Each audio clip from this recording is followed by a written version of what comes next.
Hello everyone and welcome to E Takshila classes. My name is Sundar Thakur and today we are going to talk about 50 idioms you must know part 1. तो जैसे हमने 50 words you must know की video करी थी, अगर आपने वो नहीं देखी है तो do check that out. I will link that video in the description. इसके अलावा भी अगर आपको कोई वीडियो चाहिए तो आप डेफिनेटली बताइए. आज हम बात करेंगे कुछ ऐसे idioms जो रिपीटेडली हमने देखा है आते रहते हैं, बहुत इंपॉर्टेंट है. तो हम 10-10 करके इसे 5 सेगमेंट की वीडियो में लाइक एक पूरी सीरीज में कवर करेंगे. सो द फर्स्ट ईडियम इस पार्ट 1 में जो हम करेंगे that is feather your own nest. इसका क्या मतलब होता है? देखिए, अगर आपके पास ये ईडियम कभी भी आ जाए तो फेदरिंग योर ओन नेस्ट का मतलब होता है, नेस्ट क्या होता है? नेस्ट का मतलब होता है घर, है ना, बर्ड का घर है. और अब किस टाइप से बात यहाँ पे देखो की जा रही है घर के लिए, और वो नेस्ट बनता कैसे है? फेदर से, ट्विग से, ये सब चीजें इकट्ठे करके, राइट. तो अगर कोई बर्ड अपना ही नेस्ट फेदर करने में लगा हुआ है, इसका मतलब वो अपना ही, किसको कहते हैं ना कि उल्लू सीधा करने में लगा हुआ है. Fulfilling your own selfish interest में मेरा जो है वो भरना चाहिए, मेरा यूटेंसिल, मेरा वेसल हमेशा भरा हुआ रहना चाहिए, बाकियों का I don't care. So that is feathering your own nest. Sitting on the fence, setting लिखा हुआ है यहाँ पे, सिटिंग आएगा यहाँ पे. सिटिंग ऑन द फेंस बहुत कॉमन है, ये बहुत यूज्ड है, बहुत बोला जाता है कॉन्वर्सेशंस में. अब देखो, इसको याद रखने का मैंने एक पहले भी बहुत पहले एग्जांपल करवाया था, और बताती हूँ. मान लो एक फेंस समझते हो आप, जैसे किसी खेत के आगे वो लगा देते हैं वायरिंग की, भी इसके आगे नहीं जाना है ना, भेड़ बकरी इसके आगे ना जाए, या कुछ भी, एनी टाइप ऑफ बाउंड्री.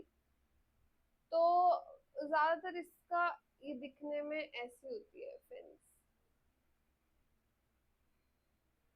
फिर नीचे भी ऐसी होती है, देखी होगी आपने काफी सारी जगहों पे. अगर आपके अपने खेत है, बहुत अच्छी बात है, ऐसा सब कुछ होता है. चलो एक एग्जांपल के उससे समझाती हूँ कि इसको याद कैसे रखें. मान लो ये एक पेड़ है एप्पल्स का, ये एक पेड़ है ऑरेंजेस का. आप बैठे हो यहाँ पे, आपको दोनों पसंद है, ना इस साइड जा पा रहे हो ना इस साइड, सोच रहे हो यहाँ जाऊँ कि वहां जाऊँ, जा एक ही जगह सकते हो. तो फिर सिटिंग ऑन द फेंस, इसका मतलब you are not taking side. इसको अब एग्जाम्पल में या सेंटेंस में कैसे यूज करेंगे? ऐसे करेंगे कि मैं अगर बोलूँ कि I don't like his attitude because he is always sitting on the fence, मतलब he is never taking side. Such a person is always diplomatic, कि अगर उससे पूछे बता हम दोनों में से कौन सही है, तो वो कभी शायद जवाब ही ना दे, डिप्लोमेटिक हो जाएगा. So answer is like, what is the meaning of it? It means somebody who does not take sides. At sea. अब ये रहा समंदर, ठीक है. अब मैं तुमको बोलूं कि चलो भाई एक काम करो, ये हो तुम, मैं तुम्हें सी में छोड़ दिया. अब तुम क्या हो?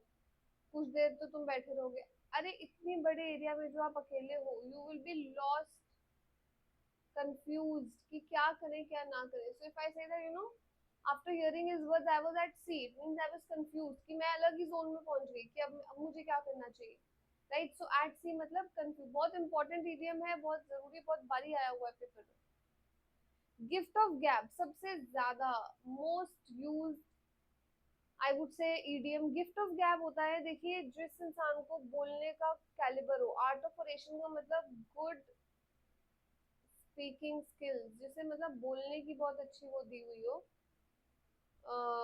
कला दी हो भगवान ने, कि वो बहुत अच्छा बोल सकता है, उसको हम कहते हैं गिफ्ट ऑफ गैप. जैसे हिंदी में बोलते हैं, इसके जबान पे सरस्वती है. स्ट्रेन एवरी नर्व, नर्व समझते हो आप, नस, है ना. स्ट्रेन एवरी नर्व मतलब यूज, मेक यूज ऑफ. तो अगर आप अपनी हर वेन को यूज कर रहे हो, किसलिए होगी वो? जब आप बहुत ज्यादा मेहनत कर रहे हो, तो इसका मतलब मेक एवरी पॉसिबल एफर्ट. हर तरीके से अगर आप जो है अपने आप को एग्जॉस्ट कर रहे हो, it means that you are putting in a lot of effort.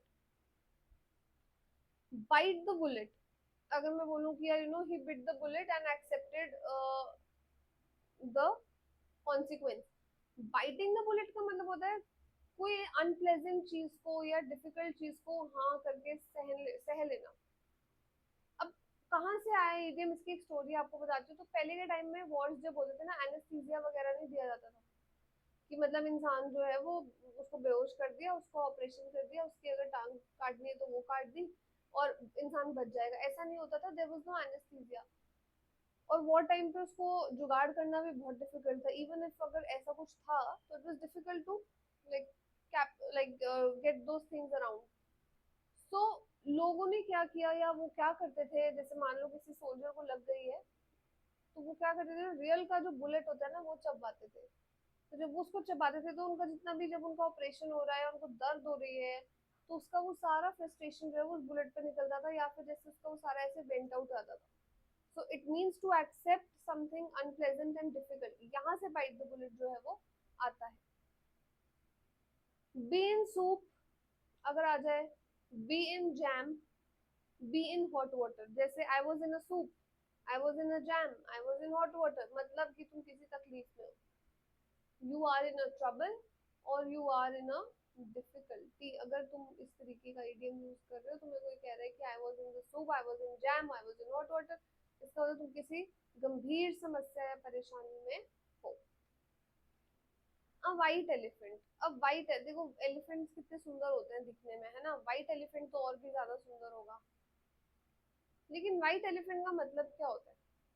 देखिए, थाईलैंड को बोलते हैं लैंड ऑफ एलिफेंट्स। तो थाईलैंड वो सियाम इससे पहले एक साइनीज किंग थे जिनको ये आदत थी कि जिनसे उन्हें बदला लेना होता था ना, या जो पसंद नहीं आते थे उनको उनको ना व्हाइट एलिफेंट गिफ्ट कर देते थे। वो सोचता था बंदा कि वाह यार राजा कितना अच्छा है, देखो मेरे को व्हाइट एलिफेंट है ना, इतनी रॉयल चीज मुझे गिफ्ट कर दी। Actually what the king used to do is वो अपनी खुंदक निकालता था उस बंदे से। क्यों? देखिए, व्हाइट एलिफेंट की खासियत ये है कि वो बस दिखने में सुंदर है, बाकी उसका जो मेंटेनेंस है वो बहुत ज्यादा है। क्यों? खाता बहुत है, ठीक है। वो बहुत ज्यादा चीजों को, रिसोर्सेज को यूज करवाता है, फिर वो सफेद है, उसकी साफ सफाई ये वो सब बहुत ज्यादा है। तो व्हाइट एलिफेंट एक यूजफुल यूजलेस लग्जरी, एक ऐसी चीज जो लग्जूरियस है, आपके पास है तो उसका कोई फायदा नहीं है। जैसे कई बार हम लोग क्या करते हैं, आपने बहुत सारे लोगों को देखा होगा, सड़कें अच्छी नहीं है फिर भी स्पोर्ट्स कार्स ले लेते हैं, लग्जरी कार्स ले लेते हैं। उसका फायदा क्या है? कि आपने ले ली, अब वो आपको किसी काम की नहीं है। That is a white elephant. Back to the drawing board, ये बड़ी बार आया हुआ है पेपर में और बड़ी बार पूछा गया है। मैंने अभी जितने मॉक टेस्ट भी ऑफलाइन में दिए उसमें भी एक आधी जगह था। Back to the drawing board का मतलब वापस उसी जगह पर घूम फिर के, ठीक है। जैसे हम बोलते हैं back to square, back to basics, back to square one, back to basics, ये होता है, ठीक है। लास्ट जो हम आज का करेंगे इस पार्ट वन का वो है spill the beans. Spill the beans का मतलब किसी के राज खोल देना। जैसे अगर मान लो दो दोस्त आपस में मिले और बोले कि चल यार, it's been so long, let's spill some beans. इसका मतलब कि you have to reveal each other secret, tell each other about someone और something. So that is your spilling the beans, revealing the secret, ठीक है। With this we come to the end of the first part of 50 idioms you must know। दोबारा हम आएंगे second versus में और 10 अलग तरह के इडियम्स होंगे। कोशिश करूंगी आपको स्टोरीज के साथ इनको समझाऊं, right. Thank you so much everybody. Keep practising, keep watching. कोई डाउट है प्लीज कमेंट में बताइए, और प्लीज वीडियो को लाइक कीजिए और कमेंट भी जरूर कीजिए। थैंक यू एंड जय हिंद।